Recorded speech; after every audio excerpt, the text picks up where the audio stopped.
నాకు దుఃఖం కలిగిస్తూ ఉంది. నేను ఆవేదనతో చెప్తున్నా ఈ మాట. ఒక్క మాట మీరందరూ ఆలోచన చేయండి. తెలంగాణలో భూముల ధరలు ఎట్లుండే? కేసీఆర్ ముఖ్యమంత్రి ఉన్నప్పుడు, బీఆర్ఎస్ రాజ్యం చేసినప్పుడు భూముల ధరలు ఎట్లుండే? ఆనాడు కొనేటోళ్ళు ఎక్కువ ఉండిరి, అమ్మేటోళ్ళు తక్కువ ఉండిరి. ఇవాళ ఆపతికి అమ్ముకుందామంటే భూములు కొనేటోడున్నాడా? అడుగుతున్నా భూముల ధరలు ఎక్కడికి పోయినాయి? ఎవరికన్నా 5 ఎకరాలు డాంబర్ రోడ్ పక్కకుంటే నేను 5 కోట్ల మనిషిని, నేను కోటీశ్వరుని ధైర్యంలో రైతులు ఉండ్రి. ఇవాళ అడిగేటోడు ఉన్నాడా? ఉన్నదా? ఒక్కటే ఏడాదిలో గింత గల్లంత అవుతుందా? కేసీఆర్ పక్కకు పోగానే ఇంత ఆగమవుతుందా? ఇంకో మాట నేను అడుగుతా ఉన్నా. కరెంటును 35 ఏళ్ళు బాధపడ్డాం. నా బావి కాడ కూడా మోటార్లు కాలిని. బీఆర్ఎస్ వచ్చినాక, నేను ముఖ్యమంత్రి అయినాక ఒక్కటే ఏడాది బావులా దాన్ని చక్కగా చేసి 24 గంటల కరెంటు ఇయ్యలే, నడవలే. రెప్పపాటు కూడా కరెంటు పోకుండా 24 గంటల కరెంటు తేలేదా? మరి మా అంత సిపాయిలు లేరంటే కేసీఆర్ మంచిగా ఇచ్చిన కరెంటు మీకెందుకు ఇయ్యే శాతం అయితే లేదు అని చెప్పి నేను అడుగుతా ఉన్నా. తెలంగాణ ప్రజల పక్షాన్ని అడుగుతా ఉన్నా. ఎందుకు ఇలా ప్రజల గోస ఉంచుకుంటా ఉన్నారు? మళ్ళా మోటార్లు కాలుతున్నాయి, ట్రాన్స్ఫార్మర్లు కాలుతున్నాయి, లంచాలు పెరుగుతున్నాయి. అది శాతం అయితే లేదా? మళ్ళీ ఇలా తెలంగాణ పోవన్నా మోటార్ పెట్టడానికి? ఏం దౌర్భాగ్యం ఇది! ఎటువంటి శని నెత్తి మీద పెట్టుకున్నాం మనం? మీరందరూ ఆలోచన చేయాలి. భూముల ధరలు ఎటుపోయినాయి, కరెంట్ ఎక్కడ ఎవడెత్తుకపోయా? మిషన్ భగీరథ అసెంబ్లీలో నిలబడి ఛాలెంజ్ చేసిన నేను. 5 ఏళ్ల లోపల ప్రతి ఇంట్లో నల్లా పెట్టి నీళ్ళు లేకపోతే మళ్ళా ఎలక్షన్ల పార్టీ మేము నిలవడం, ఓట్లు అడగము అని చెప్పిన నేను. ఎవరు చెప్పాలి? దమ్మున్నోడే చెప్పాలి. చేసి చూపించినాం, నడిపించినాం. ప్రతి ఇంట్లో నల్లా పెట్టినాం. కృష్ణా గోదావరి నీళ్లు తెచ్చి ప్రతి ఇంటి ముందర దుంకిచ్చినాం. అది మీరందరూ దానికి సాక్ష్యం. ఇలాగా మంచినీళ్ళు కట్నే ఇల్లు పెట్టినపోయి ఉన్న పథకం కేసీఆర్ హయాంలోనే అయిపోయింది. ఇంకా మంచినీళ్ళు కూడా ఏ శాతం అయితే లేదా? మేము ఇంత సిపాయిలం అంత సిపాయిలం అని ఎగిరెగిరి దుంకితే మాట్లాడితే మంచినీళ్ళు ఇచ్చే కూడా శాతం అయితే లేదా? మంచినీళ్ళు పోతాయి, కరెంటు పోతుంది, వడ్లు కొనే దిక్కు లేదు. వడ్లు కొంటాను రా, కళ్ళాల కాడ 15 రోజులు వడ్లు కొనే దిక్కు లేదు, అడిగే దిక్కు లేదు.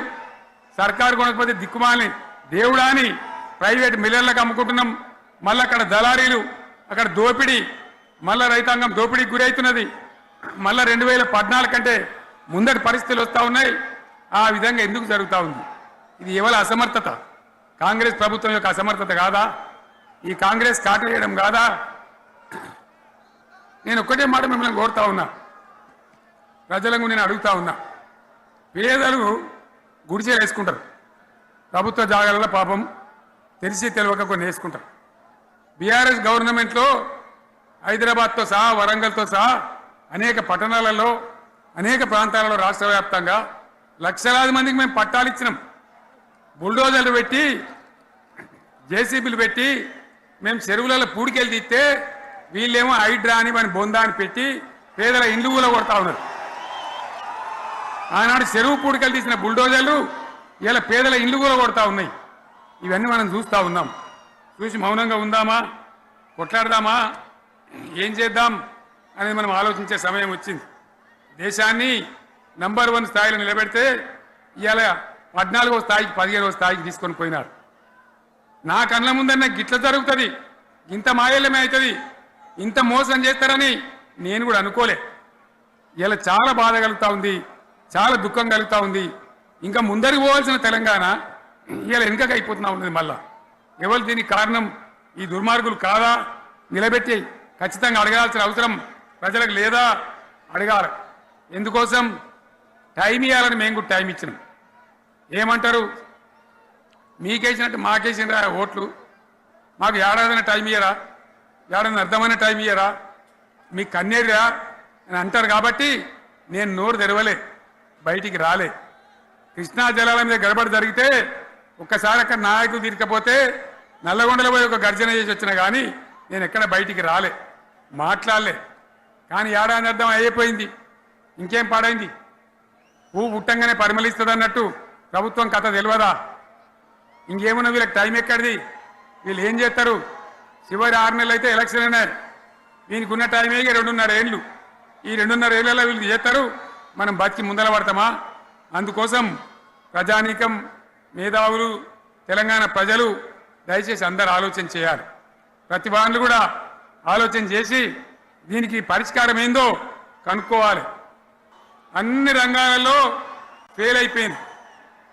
ఏ ఒక్క ఈ హుస్నాబాద్ ఇప్పుడు నేను రాగా చూసుకుంటూ వచ్చిన ఆనాడు కష్టపడి ఈ హరీష్ రావు ఇరిగేషన్ మంత్రిగా ఉన్నప్పుడు ఇలా గౌరెల్లి ప్రాజెక్టు కట్టినాం. 90% పూర్తి అయింది. గౌరెల్లి ఇరిగేషన్ ప్రాజెక్టు ప్రజలకు సంజాయించి భూములు తీసుకొని ఆనాడు తిరిగి 90% పూర్తి చేసినాం. ఏడాది అర్థమైతే తట్టడి మన్ను తీస్తాను రా. పాలమూరు పథకం 80% కంప్లీట్ అయింది. ఎందుకు దాన్ని పెండింగ్లో పెడుతున్నారు? ఎందుకు దాన్ని పూర్తి చేస్తలేరు? ఈ విధంగా చిన్న మాట, చాలా చిన్న మాట. కేసీఆర్ కిట్ పెట్టినాం, లక్షాధికారుల కోసం పెట్టినాం, కోటీశ్వర్ల కోసం పెట్టినాం. ఎవరి కోసం పెట్టినాం కేసీఆర్ కిట్టు? పేద ప్రజల కోసం, గ్రామీణ ప్రాంతాల్లో ఉండేటువంటి పేద ప్రజల కోసం పెట్టినాం. ఆడపిల్లగానే 13,000 ఇచ్చినాం, మగపిల్లగానికైతే 12,000 రూపాయలు ఇచ్చినాం. ఆ వాహనాలు పెట్టి, అమ్మఒడి వాహనాలు పెట్టి వాళ్ళని తీసుకెళ్లి ప్రసవాలు చేయించి వాళ్ళకి మందులు ఇచ్చి ఫ్రీగా ఉచితంగా చేసి బ్రహ్మాండంగా ప్రసవం చేయించి మళ్ళీ ఇంటికాడ దించినాం. గది బంద్ చేస్తారా ఎవరన్నా?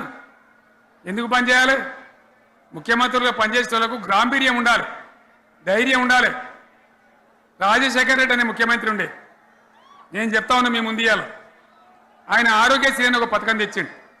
నేను ముఖ్యమంత్రి అయిన తర్వాత అడిగిన, హెల్త్ డిపార్ట్మెంట్ని పిలిచి అడిగిన, ఇదేం పథకమయ్యా బాగుందా అంటే, సార్ మంచిగుంది, ప్రజలకు లాభం అవుతుందని చెప్పింది. నేను చెప్పిన ఆ పథకాన్ని అట్లే పెట్టండి, ఆ పథకాన్ని మార్చకండి, ఆ పథకం అట్లే ఉండాలని చెప్పిన.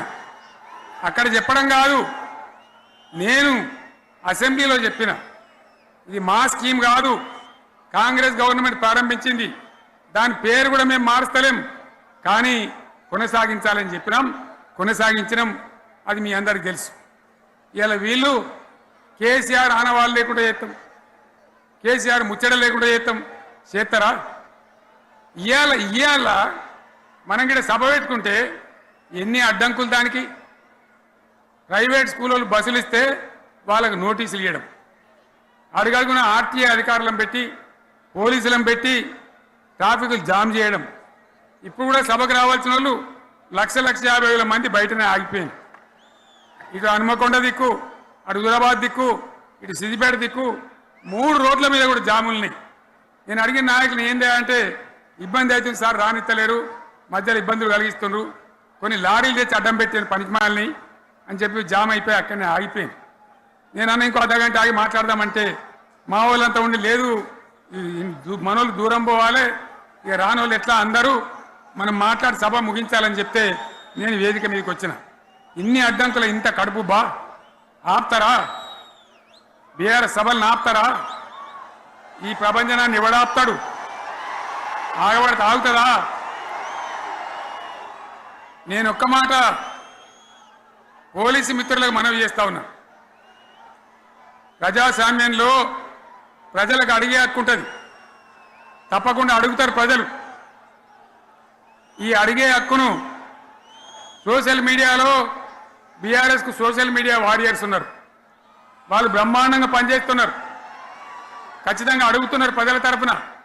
ఇంత అన్యాయం జరుగుతుంటే చూడలేక సోషల్ మీడియాలో పనిచేసే తెలంగాణ బిడ్డలు ఇది ఏమన్యాయమే ఎట్లా అని చెప్పి ప్రభుత్వాన్ని ప్రశ్నిస్తూ ఉన్నారు, ప్రజలకు మద్దతుగా నిలబడతా ఉన్నారు. వాళ్ళ మీద కేసులు, వాళ్ళని పట్టుకపోవడు. పోలీస్ సోదరులను నేను అడుగుతా ఉన్నా, మీరెందుకు దునుకులాడుతుండ్రే? మీకేమక్కడ వచ్చింది? మీకు ఒక్కటి చెప్తున్నా నేను,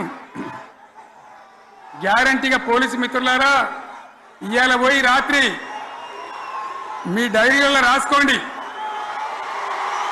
మీ డైరీలలో రాసి పెట్టుకోండి. 100% ఇవాళ తెలంగాణ చెలరేగిన పరిస్థితికి మళ్ళా వచ్చేది బీఆర్ఎస్ గవర్నమెంటే. అది ఎవడు కూడా ఆపలేడు. అది ఎవరి తరం కాదు, ఎవరి వశం కాదు. మీకు తెలియదా? మీరు పోలీసు ఉద్యోగాలు చేస్తున్నారు, మీరు చదువుకోలేదా? మీకు కూడా విజ్ఞానం ఉంది కదా? వీళ్ళు దొంగ వాగ్దానాలు చేయలేదా? ప్రజలను మోసం చేయలేదా? ప్రజాస్వామ్యంలో ప్రజలకు అడిగే హక్కు లేదా? మీరెందుకు కేసులు పెడుతున్నారు? నాకు అర్థం కాదు. మీరెందుకు దునుకులాడుతున్నారు? మీరెందుకు బలైతారు? రేపు మీకు రాజకీయాలు ఎందుకు? మీ డ్యూటీ మీరు చేయండి. మేము బీఆర్ఎస్ ఎప్పుడు శాసనాన్ని ఉల్లంఘించం, చట్టాలను ఉల్లంఘించం. అయినా నేను ఒక్క మాట మళ్ళీ చెప్తా ఉన్నా, మీకు ఆల్రెడీ చెప్తా ఉన్నారు పార్టీ నుంచి, ఎక్కడ ఎవరిని మీ మీద అన్యాయం కేసులు పెట్టినా మన టీఆర్ఎస్ లీగల్ సెల్ వీరులు ఉన్నారు. మీరు భయపడే అవసరం లేదు. న్యాయస్థానాలని అక్కడ పోరాటం చేద్దాం. మీకు అండగా కేసీఆర్ ఉంటాడు, బీఆర్ఎస్ ఉంటుంది, అందరం ఉంటాం. ఇక ఈడికెళ్ళి నేను కూడా ఊకోను. నేను బయలుదేరతా. యాందాకైనా మంచిదే. ఎవరెవరి సంగతి ఏందో, ఎవరైనా లెక్కేందో అన్ని కూడా లెక్కలు తీద్దామని మనవి చేస్తా ఉన్నా. ఈ రకంగా మనం ముందు పోవాలి. ఒక్క మాటలను ఉన్నదా? ఇవాళ ఈ ప్రభుత్వం, ఈ కాంగ్రెస్ నయవంచక ప్రభుత్వం సంక్షేమంలో ఫెయిల్, మంచినీళ్ళలో ఫెయిల్, పొలాలకు నీళ్ళు ఇవ్వడంలో, సాగు నీళ్లలో ఫెయిల్, కరెంటు సరఫరాలో ఫెయిల్, రైతు బంధులో ఫెయిల్, విత్తనాలు ఎరువులు సరఫరాలో ఫెయిలేనా? ధాన్యం కొనుగోళ్లలో ఫెయిల్, పల్లెలు పట్టణాల అభివృద్ధిలో ఫెయిల్, భూముల ధరలు పెంచడంలో ఫెయిల్. మరి దేంట్లో పాస్ అయిండు? ఎటు పడితే అటు ఒర్రుడు, దేవుళ్ళ మీద ఒట్లు పెట్టుడు, అబద్ధ వాగ్దానాలు చేసుడు.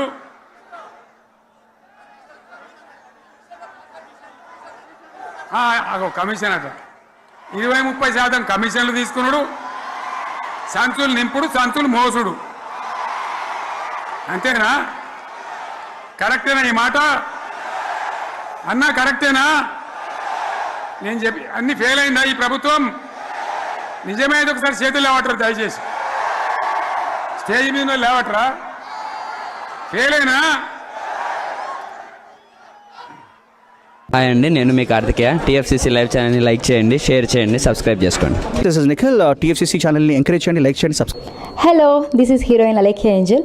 టీఎఫ్సీసీ లైవ్ ఛానల్ని లైక్ చేయండి, షేర్ చేయండి, సబ్స్క్రైబ్ చేయండి. టీఎఫ్సీసీ ఛానల్ని లైక్ చేయండి, షేర్ చేయండి, సబ్స్క్రైబ్ చేయండి.